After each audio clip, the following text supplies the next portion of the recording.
Welcome to our third webinar in the Cultivating Belonging webinar series. My name is Zoe Leonarzik, and I work for the Florida Institute for Child Welfare as our lead learning experience designer. Presenters today are joining us all the way from Hawaii, so I want to wish them all a very good morning because it is a very early morning for them. Our Epic Ohana team today consists of Marilyn Toribio Kokia, Lynn Kazama, Melissa Mayo, Mitchell Odo, and Tiana Celis Webster. And at the end of the webinar, we'll have some time to answer any of those questions that may need answering. But with that being said, I think that is the bulk of my little opening. So I'm going to pass it off to our presenters now. Hi, everyone. My name is Mitchell Odo. Thanks for having us on this webinar today. Epic Ohana is a private nonprofit organization based in Hawaii. Hawaii is a small island state, and so we have a statewide child welfare system, and Epic serves our entire state. Epic really got started doing Ohana conferencing, which is family group decision making. And in our system, we're known for being a convener, a collaborator, bringing people together to help with communication and really uplifting the voices of those experiencing the system, the parents, the young people, to ensure that they have a say in what's going on in their case, what's going on in their lives. And so back in 2004, we introduced Makua Ohana Youth Circles. Makua Ohana roughly translates into becoming an adult. So these youth circles are a facilitated transition planning process for young people. We don't really use a full name. We'll just call it Youth Circle throughout this presentation. Yeah, I think with that, I'll turn it over to Marilyn to share more about the ins and outs of Youth Circles. Again, thank you all for allowing us to share this space with you. I'll go over our principles of Youth Circles. It's really the ground we stand on. This is the foundation of our work. We are strengths-based. We strive to keep a positive lens and also give grace and benefit of the doubt. We see a lot of hurt and trauma, but in the capacity of Youth Circles, we're able to keep the focus on the positive. And it comes down to, being youth-centered. The youth drives the Youth Circles. We cannot have the Youth Circle without the youth. Youth circles can get confused with like group circles, a group of young people, but we do individualized transition planning. So it's one youth per youth circle, and they are surrounded by their supporters. At the end of every youth circle, the youth and supporters receive a transition plan filled with resources and information. We're solution focused. We're planning for the future. We're setting goals and plans. So we're definitely thinking forward and beyond. And it's a group process. Youth need to have at least one supporter attend their youth circle. There usually is more than one person, but I always tell people, we're youth circle, we're not youth line. So by having multiple supporters, this helps to build on that collective thinking and brainstorming. So next I'll talk about who's eligible to have a youth circle. Who do we serve? We serve youth who are between the ages of 14 and 26. Basically, they have had to have some child welfare history.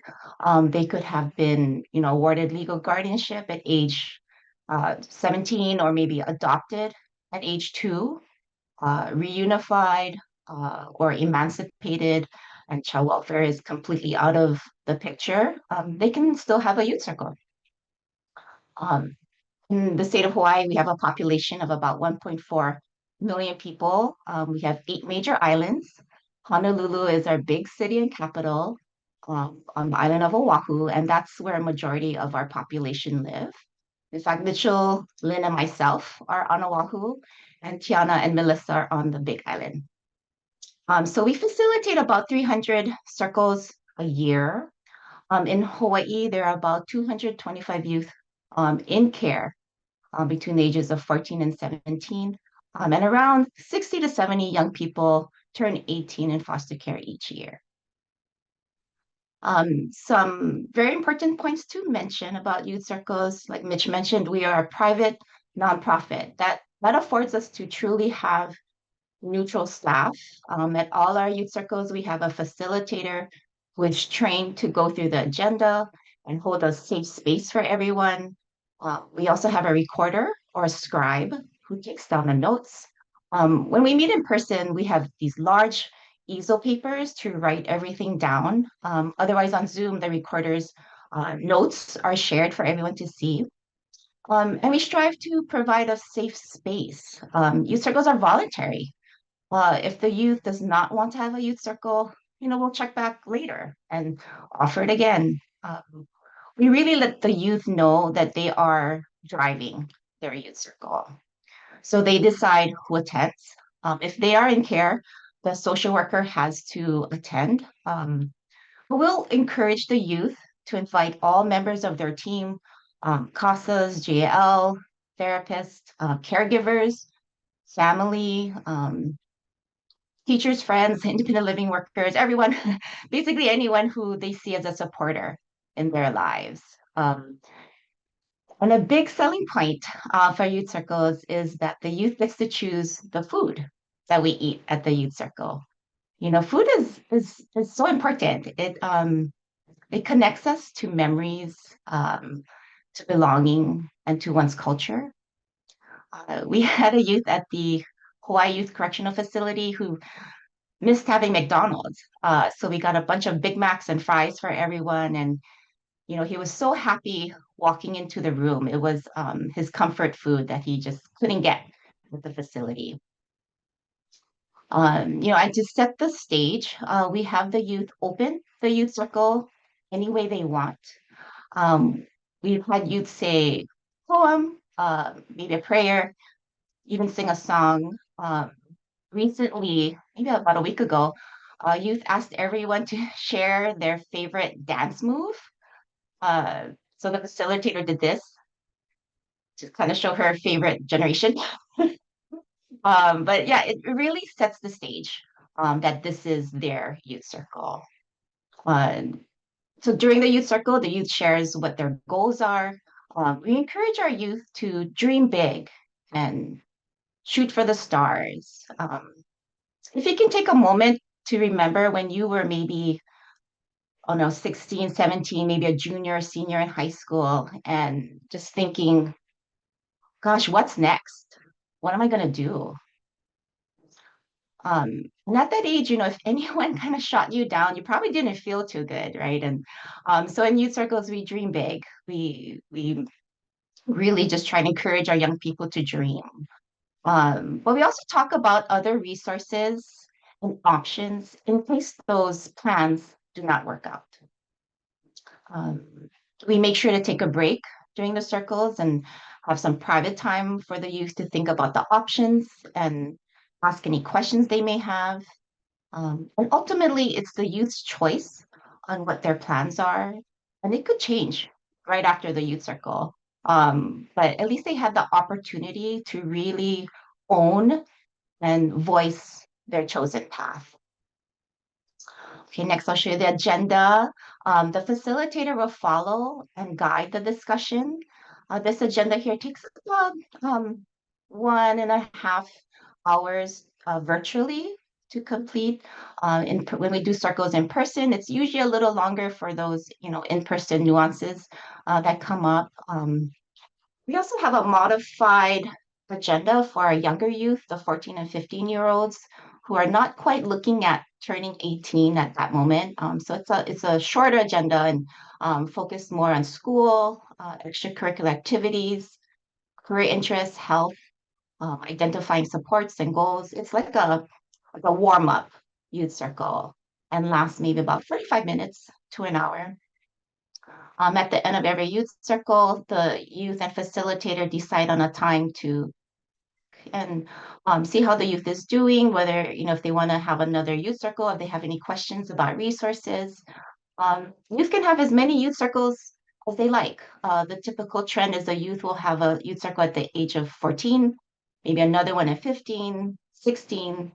And then as they get closer to 18, maybe when they're 17 years old, they'll have 2 or more.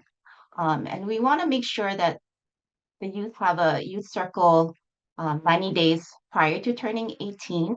Not only does it help the department comply with federal law, it's a critical time to make sure a young person has a plan right before becoming an adult. Okay, next up, we'll show a short video of the YC process. This was filmed pre-pandemic, so it shows what an in-person youth circle looks like. But we have been doing mainly virtual youth circles, and right now we do about a quarter of our youth circles in person if the youth request it. So we'll go ahead and show the video. Frustrated, overwhelmed, stressed. That's how I felt. I was about to turn 18 and finish high school, and I didn't know what was next for me. Where would I live? Can I stay with my caregivers? Or will I have to move? Should I go to college? How would I even pay for it? Maybe I should just get a job or even join the military.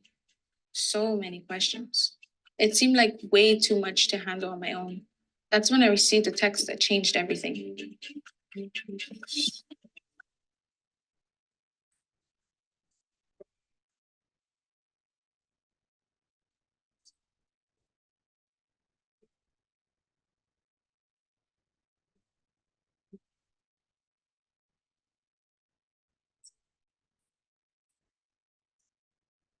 A few days later, Emily came to meet with me.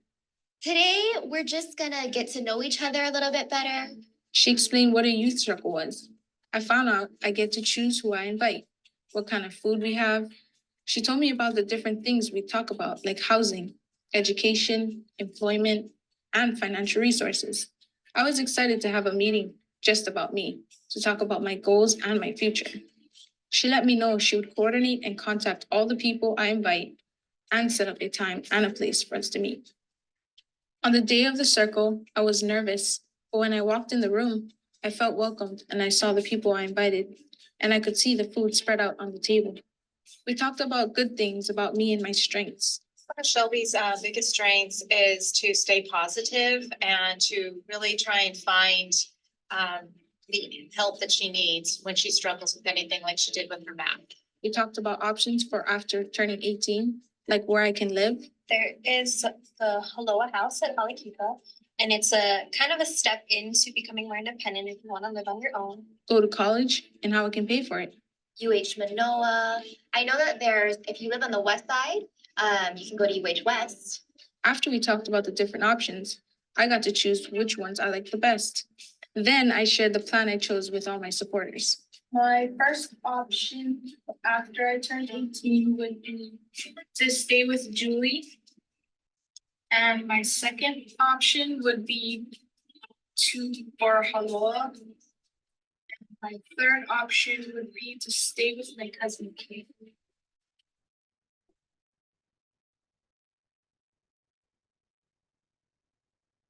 A few weeks later, I got my transition plan with all the things we talked about at my youth circle. There was so much information. I'm glad I could rely on my supporters to help me check things off my to-do list. Happy, relieved, relaxed. That's how I was feeling a couple of months later when I got my college acceptance letter. There was so much to prepare. I remembered Emily said I could have as many circles as I wanted to, so I sent her a text right away. I wanted another circle to help me plan for my new and exciting future in college. I wanted to have a youth circle mostly because it sounded like I needed it. When I first had my youth circle, I was kind of lost. Youth circles have helped me clear up my path. The reason I like youth circles the most is because it helped me plan ahead for my future. For example, the Step Up program, something I didn't know about, helped me get my own place. Imukako, they made me aware of, which is also subsidies from the state. A lot of other schooling options, things for college, things for the future, higher ed. For me, it helped provide a lot of resources. They showed me different scholarships that I could use for school. And I have a 2-year-old, so they help with childcare and at least giving me the resources for those. I learned that a lot of people admire way more qualities than I do for myself.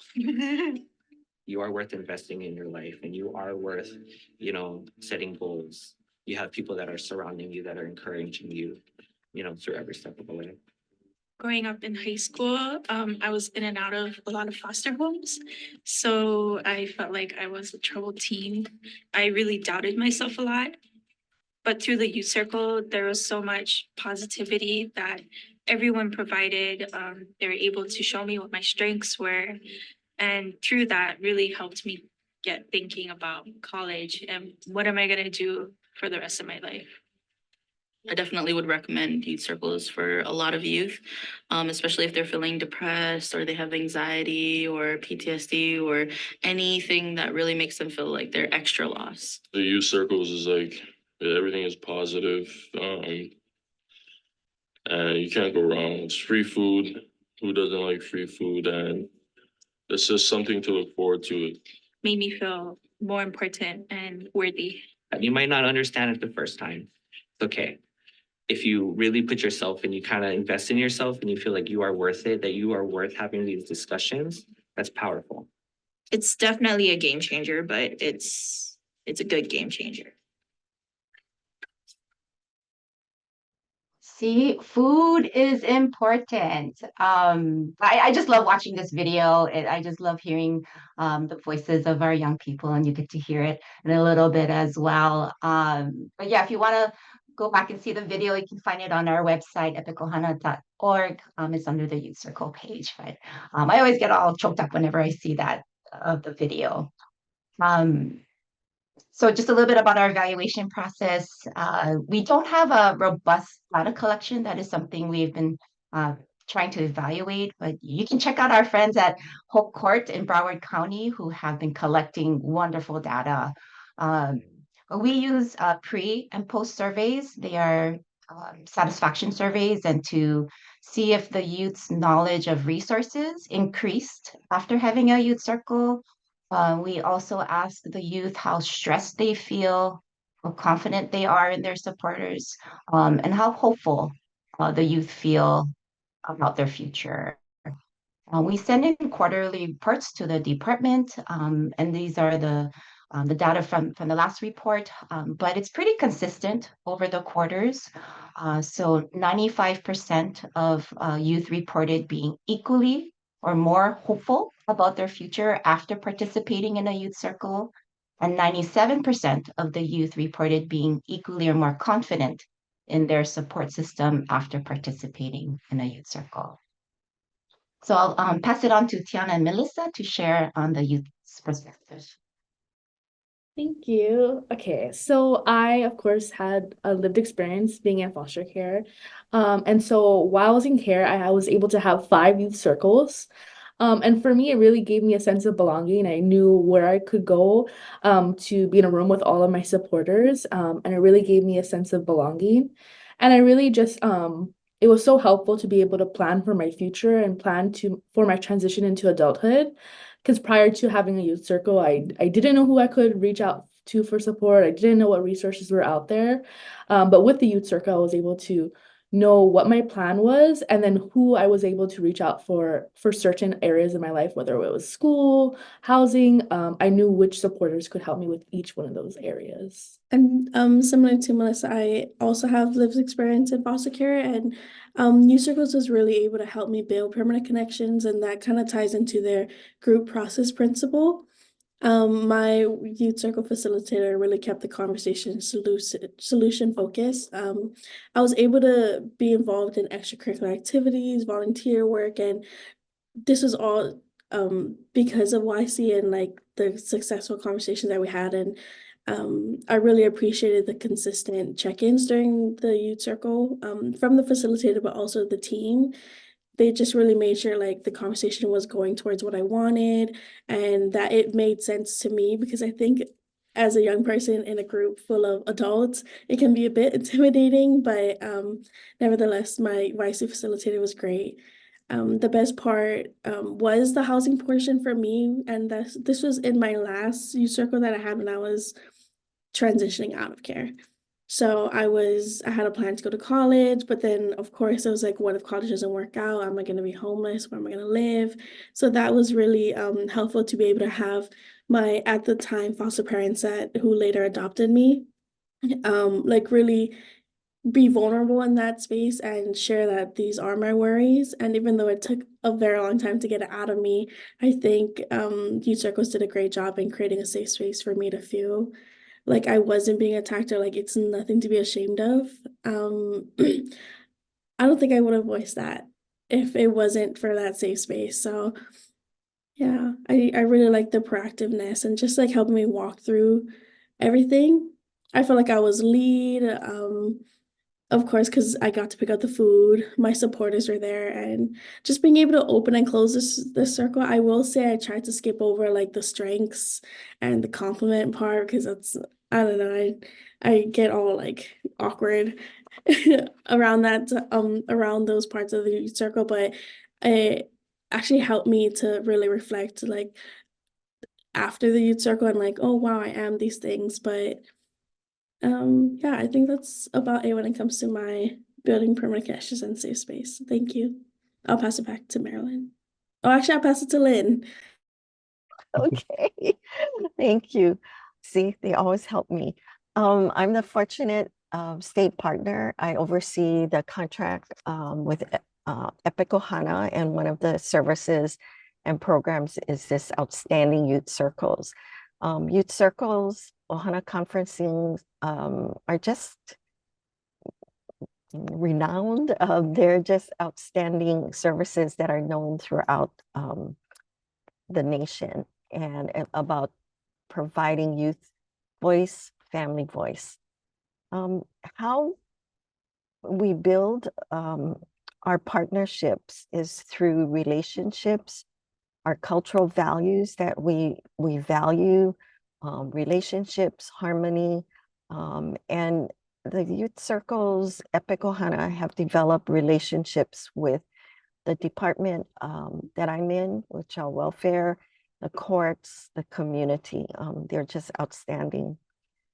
One of the things I really am a strong proponent of is about that our providers, the young people, lived experience, are equal partners. I'm not the boss of them. They're not the boss of me, although they do boss me around.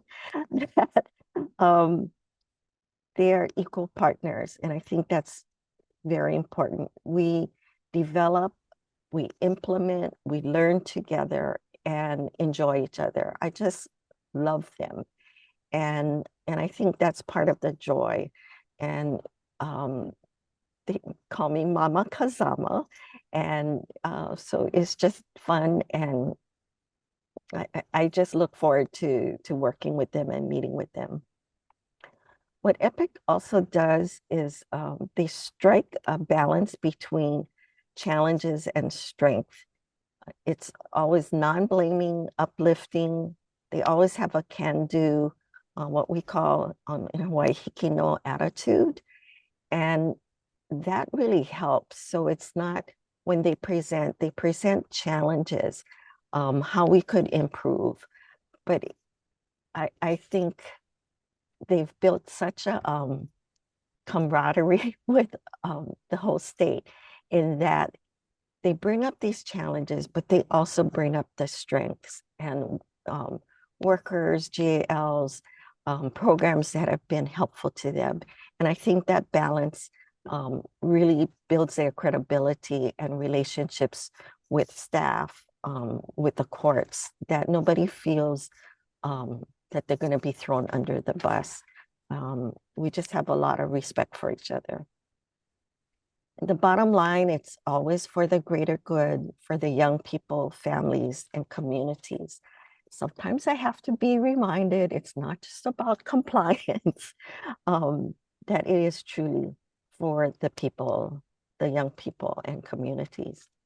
And always stressing to me and to everyone that it is listening and empowering the perspectives of lived experience experts, and especially the young people. They have just been such a strong leader in how to put forth their voices and be so effective. We are really grateful for our relationship with Child Welfare Services and the Department of Human Services. And it really is we really do see it as a partnership and working together to help our young people. Another aspect of our youth circles and the work we do at EPIC is neutral facilitation, like Marilyn had mentioned. And really, when we have a facilitator that's not the caseworker, we see that it allows the young person to be more open about what their thoughts are, what their plans are, not feeling like they have to say what the right answer is versus what the real answer is, what they're really thinking of what's going on inside. And it also allows the child welfare worker to take a step back from having to lead that discussion to being really a participant and a supporter in that space. And there are a number of ways that our youth circles help child welfare to meet objectives. Oh, sorry, Lynn, did you want to say anything else about neutral facilitation? I wanted to just add that the facilitators and EPIC in general, that they model openness and transparency. They see all sides while they advocate, and that is such a gift. They truly build partnerships, and Imoa Kako, which is our extended foster care, we move forward together. Thank you, Mitchell. And there are a number of ways we're supporting child welfare in meeting objectives. And so, you know, there's that Fostering Connections Act, that federal law that requires young people to have a transition plan created within that 90 days before they exit the system. And the youth circles is one of the methods that that transition plan can take place. And in the recent years, there was a review done of cases of young adults who had recently aged out of foster care. And what that case study found was that 100% of those young people had their transition plans done through the youth circle process. And so in that way is taking some of the workload off of the child welfare staff. And it's something we're happy to share as well, because we find that this process really helps the young people to be in charge of to be the driver of their plans and be planning for what's next in their lives. I truly believe that a partnership with a private provider and an outside entity outside of the state would be really helpful. I think that it builds credibility and trust. So sometimes we're thinking, well, how can we do that if we don't have funding? So two parts is that the young people have been extraordinary in garnering funding, and they go to the legislature through, the support of EPIC Ohana, and they truly had for higher ed, our extended foster care, our Bill of Rights, medical, and contract services such as this. It is their voice that captures the eyes and ears of the legislators and the trust. And so they have been so effective in building that and essentially getting funding for the state. And I don't think we could have done extended foster care without them, because it is like a mini child welfare system. It is incredibly challenging, and funding, and also partnership with the courts. So their voices are very powerful and effective in getting funding. But also, I believe in Florida that you folks have strong young people agencies, and that you could partner with, and that you do partner with. And so you could work with them as far as creating some of this, if it, they already don't have those thoughts, because we learn from other states too. So I think those are two ways to build this, the infrastructure, as well as what we had originally talked about, some of the soft skills about building relationships and trust.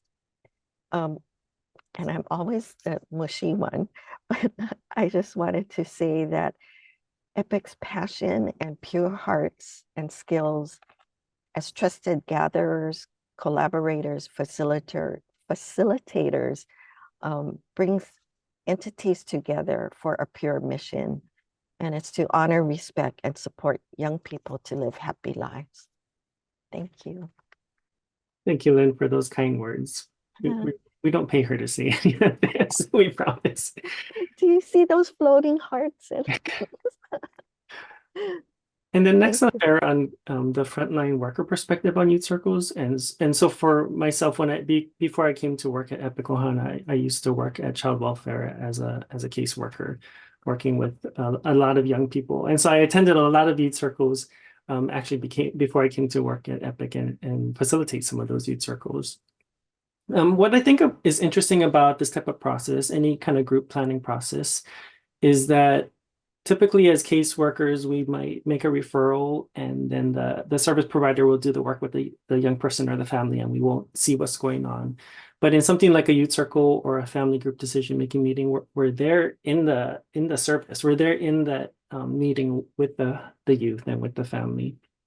And so it always helps to give a different perspective of that youth and who's in their picture.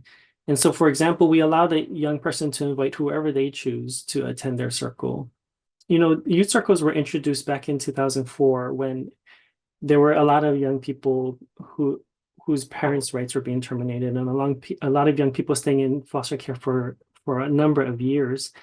And when they wanted to invite their birth parent whose rights were terminated, it was a little controversial in the beginning. But nowadays, with current practice, that's kind of a common thing. We want to ensure that young people maintain family relationships. And so as a caseworker, being able to see the youth with whoever their supporters or their family, it really gave me a nice perspective to see that they have this support. Folks that caseworkers don't often have time to meet everyone in a young person's life. You could meet them there, and it was also the idea of planning for the future, really seeing the young person beyond their time in foster care. I know as caseworkers, there are so many requirements and responsibilities that caseworkers have to worry about, but being able to think of that young person beyond foster care into adulthood, into their future, it really helps to see them in a different way. And so even if you don't have something like a youth circle that might be available for you folks right now, I think taking that vision, that perspective with you into working with your young people, seeing them for who they will be in the future, I think that's something that's really special. Yeah. And if you have any questions about the workers' experience on Youth Circle, we're happy to take any questions in the chat. And we'll open it up for questions shortly as well. And just a little bit about what we're planning next up in the future, our case planning circles. And so our youth circles really are the goal is to create a transition plan, what the young person wants to do in the future. So we recognize that there is a great need for planning more about the here and the now and some of these important topics. And so we're currently in the process of developing a case planning circle that will have a similar process and flow to a youth circle, but have a different agenda. So being able to talk about what's happening during their time in care, things like their legal status, case direction with their family, permanency, both legal permanency and relational permanency, and other things along the lines of well-being and what's important for the young person to make their time in care as best as it can be. And so that's what's in the works right now. And then I'll turn it over to Melissa and Tiana, or we want to share some of the feedback we got, like Marilyn spoke about. We do collect post-circle surveys or kind of evaluations. And so these are some of the quotes that we pulled that we want to share with you. Thank you, Mitch. So from our youth, we have everyone was incredibly kind. I felt like I was heard and all my questions were answered. They helped me feel more hopeful for my future and gave me resources to help. Another one is the most helpful was everyone's positivity towards me.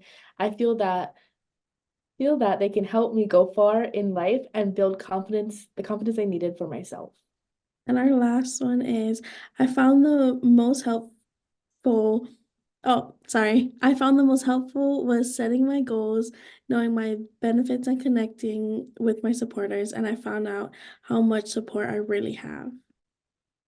And some quotes from service providers. The Youth Circle was such a supportive experience for my client.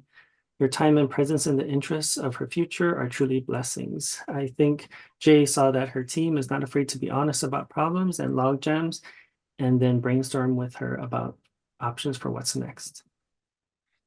Another comment is your process of using the large flip charts with its lists of different colors that exhibit the words exactly as the client described is a transformative process in and of itself.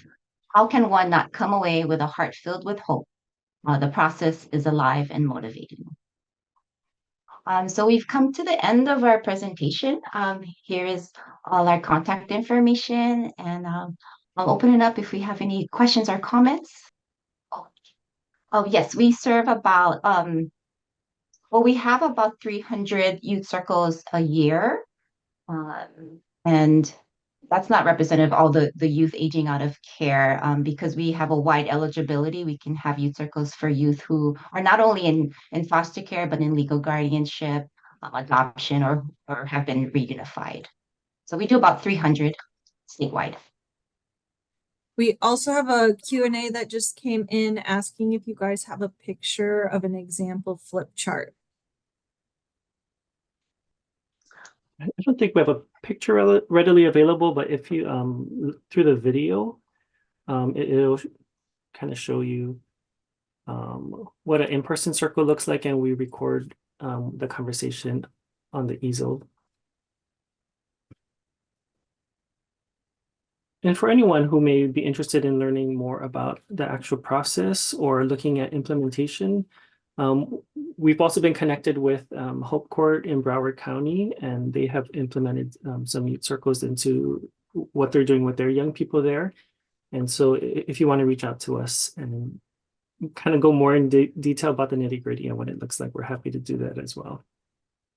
Not seeing any other questions, so I just want to give you guys a big round of applause. Thank you again for joining us today and for that wonderful presentation. And with that being said, I think we can close out the webinar. Thank you, everybody. Thank you, everyone. Thank you. Thank you.